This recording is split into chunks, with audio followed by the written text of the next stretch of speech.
Selamat datang di channel Cik Gentar, jangan lupa subscribe dan klik tombol loncengnya, agar Cik Gentar bisa tumbuh besar dan tidak jadi anak kecil terus, terima kasih. Bab 594. Xiao San menatap Qian Lulu dengan tajam, dan berkata, jika kamu bahkan tidak dapat memenuhi persyaratanku, maka aku akan mati bersamamu. Ini nada yang besar. Semuanya sudah berakhir, hanya kamu. Sangat kuat. Qian Lulu berteriak lagi, ayo, bawa dia kembali untukku. Seorang polisi melangkah maju, bersiap untuk menangkap Xiao San, tetapi begitu dia mendekat, dia disikut oleh Xiao San dan terbang keluar di tempat. Hei, anak ini adalah Lian Jiazi? Ye Qiu sedikit terkejut. Dia menyadari bahwa yang baru saja digunakan Xiao San adalah bajikuan. Dan sepertinya kungfu Xiao San tidak lemah. Kamu berani menyerang polisi? Sungguh berani. Qian Lulu sangat marah, dan hendak memerintahkan bawahannya untuk menangkap Xiao San, ketika suara Xiao San datang. Jangan paksa aku. Mata kakakku tidak bisa melihat. Begitu aku pergi, tidak ada yang akan merawatnya. Karena itu, aku harus menunggu mata kakakku sembuh sebelum aku bisa pergi bersamamu. Xiao San, kamu melakukan pembunuhan dan pembunuhan. Kamu harus mengikuti kami hari ini. Jika kamu melawan lagi, aku akan membunuhmu di tempat, kata Qian Lulu. Xiao San mengepalkan tinjunya, bersiap untuk bertarung dengan putus asa. Dalam sekejap, suasana menjadi sedikit tegang. Batuk-batuk, Ye Qiu batuk 2 kali dan berkata, Kapten Qian, dapatkah saya menyusahkan Anda untuk mengevakuasi orang-orang? Ini adalah rumah sakit. Anda dipersenjatai dengan peluru tajam dan menakuti pasien. Tidak. Qian Lulu berteriak kepada Ye Qiu, polisi menangani kasus ini, dan personel yang tidak terkait berhenti. Kapten Qian, menurutmu siapa orang yang tidak berhubungan? Tanya Ye Qiu. Siapa yang saya bicarakan tahu di hati saya. Nada bicara Qian Lulu sangat kasar. Ye Qiu tersenyum dan berkata, jika Anda ingin mengatakan ini, maka silakan berhenti, jangan lupa, saya memiliki keputusan terakhir di sini. Apakah Anda ingin menghentikan saya menangani kasus ini? Qian Lulu berkata dengan marah, Ye Qiu, apakah Anda percaya atau tidak, saya akan menangkap Anda kembali? Ye Qiu tersenyum dan berkata, saya tidak melakukan kejahatan, jadi mengapa Anda menangkap saya? Selain itu, dalam kapasitas saya, apakah Anda memenuhi syarat untuk menangkap saya? Kamu, Qian Lulu sangat marah. Ye Qiu berhenti memperhatikannya, tetapi berjalan ke arah Xiao San dan bertanya, apakah kamu benar-benar membunuh seseorang? Ya. Xiao San bersenandung. Mengapa membunuh? Ye Qiu bertanya lagi. Xiao San meludahkan 2 kata, pembalasan. Apa yang dibenci? Tanya Ye Qiu. Kami tidak berbagi musuh surga. Xiao San menggertakkan giginya, kelompok bajingan mereka meretas kakek dan orang tuaku sampai mati untuk menghancurkan rumah, dan mata saudara perempuanku juga dibutakan oleh mereka. Polisi telah menangkap saya selama 3 tahun terakhir. Saya juga berpikir untuk menyerah, tetapi jika saya menyerah, apa yang akan kakak saya lakukan? Dia tidak bisa melihat apa-apa. Engah. Xiao San berlutut di depan Ye Qiu lagi dan berkata, Dokter Ye, tolong adikku, aku mohon. Setelah berbicara, dia bersujud dengan putus asa. Ye Qiu memandang wanita itu dan bertanya, namamu Xiao Yiren? Ya. Wanita itu bersenandung pelan. Ye Qiu bertanya, apa yang dikatakan saudaramu barusan itu benar? Sama sekali tidak ada kebohongan. Xiao Yiren berkata, orang-orang itu pantas mati. Ye Qiu memperhatikan Xiao Yiren dari dekat, dan kemudian bertanya, apakah kamu lelah setelah 3 tahun melarikan diri? Xiao Yiren menggelengkan kepalanya, tidak lelah. Mengapa? Karena aku memiliki seorang adik laki-laki. Senyum muncul di wajah Xiao Yiren. Tampaknya selama Xiao San berada di sisinya, tidak peduli di lingkungan apa dia berada, dia akan merasa bahagia. Tapi senyum inilah yang membuat hati Ye Qiu bergetar. Ye Qiu tidak bisa menahan diri untuk tidak memikirkan dirinya yang dulu, dia sesekali bertanya pada Qian Jinglan, Bu, apakah kamu lelah? Tidak lelah. Mengapa? Karena kamu bersamaku. Kata-kata yang familiar membangkitkan masa lalu, semua masa lalu, seperti film, diputar ulang di benak Ye Qiu. Setelah beberapa saat, Ye Qiu menarik napas dalam-dalam, seolah-olah dia telah membuat keputusan penting, dan berkata, Xiao San, angkat kepalamu. Xiao San mengangkat kepalanya. Mata Ye Qiu seperti pedang tajam, seolah-olah dia ingin melihat melalui hati Xiao San, dan dengan sungguh-sungguh bertanya, katakan padaku, apakah ada orang yang tidak bersalah di antara mereka yang kamu bunuh? Tidak ada yang tidak bersalah, mereka semua pantas mati. Xiao San menggertakkan giginya dan berkata, mereka tidak hanya membunuh kakekku dan orang tuaku, mereka juga sering memukuli penduduk desa di desa kami untuk pembongkaran, dan bahkan membakar ratusan hektar ladang jagung. Mereka bersalah atas kematian. Apa yang kamu katakan itu benar. Aku bersumpah jika aku mengatakan setengah kebohongan, aku tidak akan mati. Ye Qiu berkata kepada Qian Lulu, Kapten Qian, tolong kembalikan semua orangmu. Tidak ada yang bisa membawa Xiao San pergi hari ini. Karena dia adalah orangku. Bab 595. Wajah Qian Lulu berubah, dan dia bertanya, Ye Qiu, apa maksudmu? Kapan Xiao San menjadi milikmu? Mungkinkah kamu ingin melindungi penjahat buronan ini? Ye Qiu berkata dengan tegas, kamu salah. Aku tidak berusaha melindunginya, tetapi untuk melindunginya. Apa bedanya? Sudah kubilang, kamu harus melindunginya, maka aku akan membawamu bersamamu. Setelah Qian Lulu selesai berbicara, dia dengan cepat mengeluarkan pistol dan menunjuk ke kepala Ye Qiu. Ketika Xiao San melihat adegan ini, dia langsung berkata, Dr. Ye, terima kasih telah membantu saya. Saya sangat berterima kasih. Saya hanya melakukan semuanya sendiri. Saya tidak bisa menyakiti Anda, saya. Untuk diam. Sebelum Xiao San selesai berbicara, Ye Qiu menyelanya dengan minuman yang dalam, dan kemudian Ye Qiu berkata kepada Qian Lulu, aku benci orang menodongkan pistol ke kepalaku, tapi kamu seorang wanita, aku tidak peduli denganmu.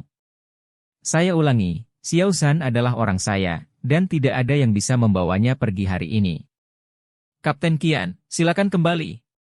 Qian Lulu dengan dingin mendengus, jangan mengira kamu berasal dari istana dunia bawah, aku tidak berani melakukan apapun padamu.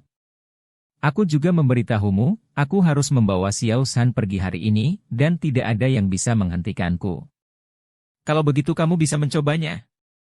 Ye Qiu tersenyum menghina, mengeluarkan ponselnya, memutar panggilan, dan menutup telepon setelah beberapa patah kata. Hanya 5 detik kemudian, ponsel Qian Lulu berdering. Selanjutnya, jika tebakanku benar, kepalamu harus memanggilmu. Ye Qiu berkata sambil tersenyum. Itu adalah misteri. Qian Lulu mendengus dingin dan mengeluarkan ponselnya untuk melihat bahwa ID penelepon itu benar-benar direktur. Bagaimana dia tahu bahwa panggilan ini dari kepala? Qian Lulu melirik Ye Qiu dengan curiga, menekan jawabannya, dan berkata, Direktur. Qian Lulu, aku tidak peduli di mana kamu sekarang, kembalilah padaku segera, kata Direktur. Qian Lulu menjelaskan, Direktur, saya sedang dalam misi di luar. Seorang buronan kriminal di barat laut datang ke Jiangzhou kami. Saya ingin mendapatkannya kembali. Kamu tidak perlu khawatir tentang orang itu, kamu akan segera kembali, teriak sutradara. Direktur, orang itu dicari. Aku menyuruhmu untuk segera kembali, tidakkah kamu mengerti? Kepala mengeluh, aku hampir terbunuh olehmu. Qian Lulu sedikit tidak bisa dijelaskan, dan bertanya, bagaimana aku menyakitimu? Xiao San berasal dari istana dunia bawah. Kamu menangkapnya. Apakah kamu mengatakan kamu menyakitiku? Qian Lulu terkejut, dan berkata dengan cemas, dia adalah buronan, dia tidak mungkin dari istana Hades. Ketua, apakah Anda membuat kesalahan? Direktur meraung, Tang Fei, Kepala Staf Hall of Hades, menelepon saya secara pribadi sekarang, mengatakan bahwa Xiao San adalah milik mereka. Apakah menurut Anda ini palsu? Apa? Qian Lulu tercengang. Kembalikan tim segera, ini perintah. Kalau tidak, Anda, Kapten Detektif, tidak perlu melakukannya. Terkunci. Direktur menutup telepon dengan marah. Qian Lulu tertegun beberapa saat sebelum dia mengetahui apa yang sedang terjadi. Dia mengangkat kepalanya untuk melihat Ye Qiu dan berkata dengan dingin, "Apakah kamu hantu itu?" Ye Qiu tidak menyangkal. Saya berkata, "Xiao Zhan adalah orang saya, tidak ada yang ingin membawanya pergi hari ini." "Mengapa kamu menentangku?" Qian Lulu sangat marah. Ye Qiu menggelengkan kepalanya, "Kapten Qian, Anda salah paham. Saya tidak bermaksud menentang Anda. Saya hanya ingin melindungi orang-orang yang ingin saya lindungi." "Lalu apakah kamu tahu bahwa kamu melindungi seorang penjahat yang dicari?" "Aku tahu." "Lalu kamu masih harus melindunginya. Karena orang-orang yang dia bunuh semuanya adalah orang-orang terkutuk." Qian Lulu menunjuk Ye Qiu dengan marah, dan berkata dengan marah, "Ye Qiu, kamu menantang hukum." "Hukum?" Ye Qiu mencibir, "Benda ini hanya bisa menahan rakyat jelata. Begitu banyak pejabat yang melakukan kesalahan masih buron, mengapa kamu tidak menangkap mereka?" Qian Lulu kehilangan kata-kata. "Oke, Kapten Qian, Anda dapat mengumpulkan tim dan kembali, jangan ganggu saya untuk menemui dokter." Ye Qiu mengeluarkan perintah pengusiran. Qian Lulu menatap Ye Qiu dengan getir, dan berteriak pada orang-orang di bawahnya dengan enggan, "Pergi, kembali." "Kapten, apakah penjahat buronan ini tidak tertangkap?" tanya seorang petugas polisi di sebelahnya. Bab 596. Qian Lulu berkata, "Terima tim. Ini adalah perintah dari kepala." Dalam sekejap, petugas polisi itu terdiam. Yang lain juga menyimpan senjata mereka, berbalik dan bersiap untuk keluar. Tetapi pada saat ini, Qian Lulu tiba-tiba membuat gerakan yang tidak terduga, dan melihatnya menendang ke arah Ye Qiu dengan kaki terbang. Ye Qiu dengan mudah menghindari serangan Qian Lulu, meraih betisnya dengan mudah, lalu mendorongnya menjauh dengan sedikit kekuatan, dan berkata, "Kapten Qian, apa maksudmu? Itu tidak menarik, aku hanya ingin memukulmu." Ledakan. Qian Lulu bergegas lagi. Ye Qiu tidak ingin melakukan apapun dengan seorang wanita, dan dengan cepat pindah. Qian Lulu terus menyerang, beberapa kali berturut-turut, bahkan tanpa menyentuh sudut pakaian Ye Qiu, yang membuatnya sedikit frustrasi. "Ye Qiu, jangan bersembunyi jika kamu memiliki kemampuan, tidak bisakah kamu melawan? Bibi tidak takut padamu." "Kapten Qian, selalu ada alasan untuk bertarung, kan?" Qian Lulu berkata, "Aku tidak bisa memahamimu. Ini juga alasan?" Ye Qiu berpikir dalam hati, ada begitu banyak orang dan hal-hal yang tidak dapat kupahami. Apakah aku harus berjuang setiap kali melihatnya? Jika kamu bersembunyi lagi, kamu akan menjadi spesies liar. Begitu Qian Lulu mengatakan ini, senyum di wajah Ye Qiu menghilang. Ye Qiu berkata dengan dingin, "Kapten Qian, tidak baik bagimu untuk memprovokasiku." "Hah, mati." Qian Lulu menendang leher Ye Qiu dengan tajam dengan cambuk. "Hati-hati." Xiao Zhan tiba-tiba melompat dari tanah, bersiap untuk membantu Ye Qiu menahan pukulannya. Namun, begitu dia berdiri, dia melihat Ye Qiu bergegas keluar seperti kilat. Dalam sekejap mata, Ye Qiu tidak hanya menghindari kaki cambuk Qian Lulu, tetapi juga meraih kakinya di tangannya.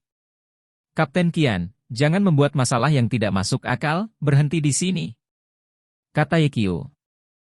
"Jangan pikirkan itu." Qian Lulu langsung menampar Ye Qiu. Reaksi Ye Qiu sangat cepat. Dia menoleh dan menghindari telapak tangan Qian Lulu. Dengan tangannya yang lain, dia hendak menggenggam tangan Qian Lulu. Tanpa diduga, tangannya mencapai tempat yang salah. "Loh, kok lembek banget? Kamu mencari kematian." Wajah Qian Lulu memerah. Bajingan ini benar-benar melakukan sesuatu seperti ini di bawah penonton. "Maaf, aku tidak bermaksud begitu." Ye Qiu berkata dengan nada meminta maaf. "Itu tidak disengaja, itu disengaja, dasar bodoh." Qian Lulu marah. "Anda tidak menyentuh begitu banyak tempat, mengapa Anda ingin menyentuhnya?" Dia juga mengatakan bahwa itu tidak disengaja, dan siapa yang dia tipu. "Aku akan membunuhmu." Qian Lulu berteriak dengan marah, tapi kali ini, dia tidak menendang Ye Qiu seperti sebelumnya, melainkan langsung menggigit lengan Ye Qiu. "Ah!" Ye Qiu berteriak kesakitan. Qian Jingjing mengikuti dengan gigitan lain. "Kamu anjing! Sekali lagi, Hati-hati aku tidak sopan padamu. Ye Qiu kesal. Wanita ini hanyalah orang gila. Aku membunuhmu. Qian Lulu menggigit lengan Ye Qiu lagi. Ini yang kau paksakan padaku. Terkunci. Ye Qiu menampar pantat Qian Lulu dengan keras. Bab 597. Dalam sekejap, sekeliling menjadi sunyi. Mata semua orang tertuju pada Ye Qiu dan Qian Lulu. Dipukuli dalam posisi sensitif, Qian Lulu tiba-tiba merasakan perasaan aneh mengalir ke hatinya. Perasaan itu sangat aneh, membuat wajahnya memerah tanpa sadar, dan dia juga malu. Melihatnya lagi, semua orang di sekitarnya menatapnya. Dalam sekejap, wajahnya memerah, dan pada saat yang sama dia marah. Di hadapan begitu banyak orang, bajingan ini berani memperlakukan dirinya sendiri seperti ini, mencari kematian. Ye Qiu, nenek melakukannya denganmu. Qian Lulu mendengus, lalu menggigit lengan Ye Qiu lagi. 1, 2, 3, 4. Saya mengambil 5 atau 6 gigitan berturut-turut. Ye Qiu menyeringai kesakitan, dan berteriak, "Ah, kau bukan hanya seekor anjing, tapi juga seorang jalang. Itu membuatku sakit sampai mati. Kamu adalah anjingnya, aku akan menggigitmu sampai mati." Qian Lulu terus menggigit. "Biarkan aku pergi. Jangan lepaskan. Jangan lepaskan aku, hati-hati aku tidak sopan padamu. Ayolah, jangan berpikir aku takut padamu." Para penonton tercengang, sepertinya berkelahi, itu jelas seperti sepasang teman yang bahagia berdebat. Terjebak. Ye Qiu menampar pantat Qian Lulu dan berteriak, "Lepaskan. Jangan pikirkan itu." Qian Lulu menggigit lengan Ye Qiu, tidak melepaskannya. Mendengus. Ye Qiu mendengus dingin, tidak lagi sopan, dan menampar keras. "Terkunci. Terkunci. Terkunci." Kekuatannya tidak kecil. Setelah lebih dari selusin tamparan, Qian Lulu akhirnya melepaskan, tetapi air mata juga mengalir. "Kenapa kamu menangis, aku? Kamu menggertakku." Qian Lulu memelototi Ye Qiu, lalu menutupi wajahnya, berbalik dan berlari keluar, seolah-olah dia adalah menantu kecil yang sedang diganggu. "Bisakah kamu menyalahkanku untuk ini? Kamulah yang membuat masalah dengan tidak masuk akal?" Ye Qiu terdiam. Petugas polisi lainnya mengacungkan jempol satu persatu pada Ye Qiu, berpikir, bahkan harimau betina pun berani memprovokasi dia. "Bip. Kaptenmu sudah pergi, apakah kamu masih pergi?" Ye Qiu berkata kepada petugas polisi dengan ekspresi buruk. "Dokter Ye, Anda harus pergi ke kantor polisi kami ketika Anda punya waktu. Kapten Qian lebih temperamental, dan Anda membutuhkan seseorang seperti Anda untuk merawatnya." "Ya, aku sudah lama bersama Kapten Qian, dan ini pertama kalinya aku melihatnya ditundukkan oleh aturan.